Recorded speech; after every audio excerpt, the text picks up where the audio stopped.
The calendar wars. The Hebrew reckoning versus the witchcraft's lunar allure. Calendars from every known civilization have fallen under the classifications of lunar, solar, and lunisolar. Lunar calendars are those dictated by the phases of the moon, solar through the movement of the sun, and lunisolar calendars are a combination of both systems. Imagine a world where time isn't just numbers on a clock, but a battlefield of spiritual power. What if I told you the way you mark your days could align you with ancient divine order, or unknowingly draw you into the shadowy influence of witchcraft? In this video, we're dissecting the foundational conflict between the Hebrew calendar's precise, calculated reckoning and the mystical allure of lunar-based witchcraft calendars. This exploration unearths how these divergent systems shape spiritual observance, reveal hidden historical tensions, and ultimately define distinct paths to understanding time and divine order. Ever wondered why ancient mystics and modern occultists alike are obsessed with the moon? It's more than just a pretty nightlight. Discover how the lunar calendar's secret rhythms unlock powerful rituals, divination, and spiritual alignment, pulling back the veil on centuries of esoteric wisdom. You'll never look at the moon the same way again. Why has the lunar calendar been the foundational cornerstone for occult practices for millennia? There are astronomical and symbolic elements that make the moon's cyclical nature a powerful, essential tool for rituals and spiritual connection across diverse esoteric traditions. The occult's guiding light. The core symbolic associations of the moon are intuition, subconscious, hidden realms, transformation, and rebirth, positioning it as a feminine alternative to the solar calendar's overt and masculine symbolism.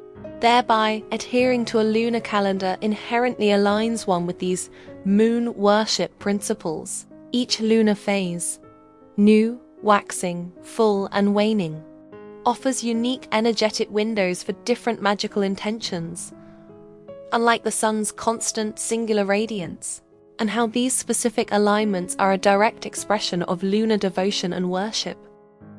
Different occult traditions, Wicca, ceremonial magic, folk practices utilize lunar phases, emphasizing their rejection of solar-centric dogma, and their practices are clear instances of formalized moon worship. The application of lunar energies in spellcasting, divination, for example, scrying at the full moon, and spiritual cleansing, highlight the lunar calendar as a tool for personal empowerment outside of established sun-worshipping religions, marking these actions as direct participation in moon worship, tracking lunar cycles for personal growth and energetic alignment. Even today, as a counter-narrative to the prevailing solar calendar's influence, is consistent with personal forms of moon worship. The lunar calendar is also connected to Kabbalistic traditions, numerology, and other esoteric systems where celestial bodies hold profound meaning, revealing a universe of interconnectedness distinct from the solar calendar's simpler interpretation. Thereby, these systems weave in elements of moon worship. Your calendar isn't neutral. It's a choice, and it could be binding you to forces you don't even understand. We're ripping open the lid on a foundational conflict. The precise, divine order of the Hebrew calendar versus the seductive mystical chaos of lunar witchcraft traditions. This isn't just history.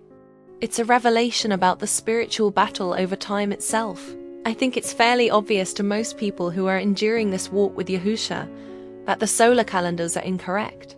The Gregorian calendar has been around for centuries, and it is a deliberate attempt to keep us from observing Yahuah's appointed times by adding confusion to our daily lives.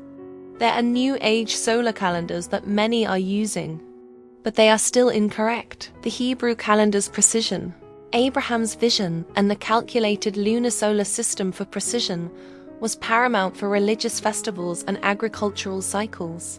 The Hebrew calendar continues to influence Jewish life globally in 2026, from Passover to Rosh Hashanah. No, the Hebrew calendar and the Jewish calendar are not the same.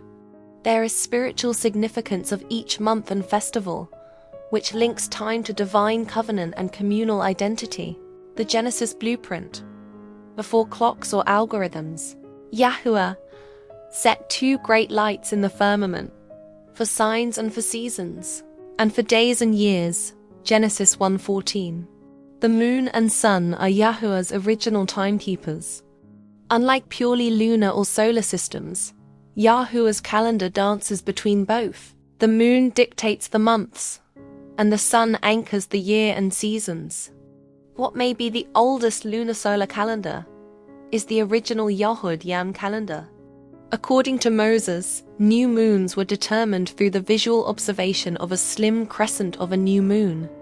The first to see this crescent then had to report it personally to Yahusha, where the Yahuah Council took care to incorporate this information into their calendar.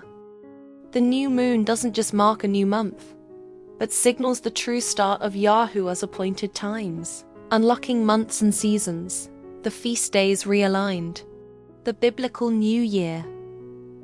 When does Yahuah's year truly begin?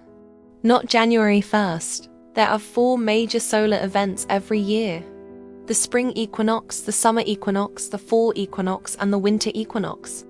We can therefore conclude that the sun determines when the seasons begin.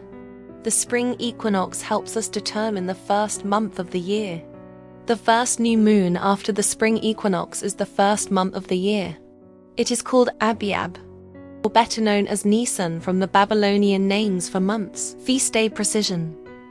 Once we align with Yahuah's days and months suddenly, the timing of his Kadush feast days, Passover, unleavened bread, tabernacles, snaps into perfect, consistent focus. These aren't just historical events. Yahuah's feasts are prophetic rehearsals. Aligning with his calendar helps us anticipate and understand his coming plans. Embracing Yahuah's rhythm. Living in his appointed times. It's a journey, not just a destination. This isn't about perfection overnight, but a spiritual journey of drawing closer to Yahuah by walking in his commanded ways and understanding his timing. Deciphering days. The true Shabbat revelation. Evening to evening. Forget midnight resets. In Yahuah's rhythm, days begin at evening, echoing the very first day of creation. And there was evening and there was morning, one day, a rhythm for rest. Understanding the evening to evening cycle not only reveals the true Shabbat, but deepens our appreciation for Yahuah's perfect design for rest and sanctification. Understanding the repetitive cycle of Yahuah's perfect 7-day week is essential because it is how you can test the pagan lunar calendar and the pagan solar calendar yourself. The lunar calendar does not allow for consistent 7-day weeks. It resets the week with each new month. And Yahuah never told us that the week begins with the new month. I have covered how to calculate the new year, Passover, unleavened bread, and first fruits for yourself in previous videos. I see many people who are dependent upon others to post the appointed times. My goal is to help others learn how and why the appointed times are not usually what people say they are. Personally, I'd rather be aligned with the true appointed times, rather than celebrate or observe them when others do. This walk is lonely, but it's imperative that we try our best to get it right. In conclusion, we should not follow either a lunar calendar nor a solar calendar for determining Yahuah's appointed times. We must seek him in all things. He warned us that they change times and scripture. He warned us that many would come in his name, but they would be anti-Mashiach. He didn't call the dragon in Revelation 13 the anti-Mashiach. That is Christian doctrine. All esteem belongs to Yahuah, who is our Mashiach Yahusha. Only he is worthy. And his esteem he does not give to another.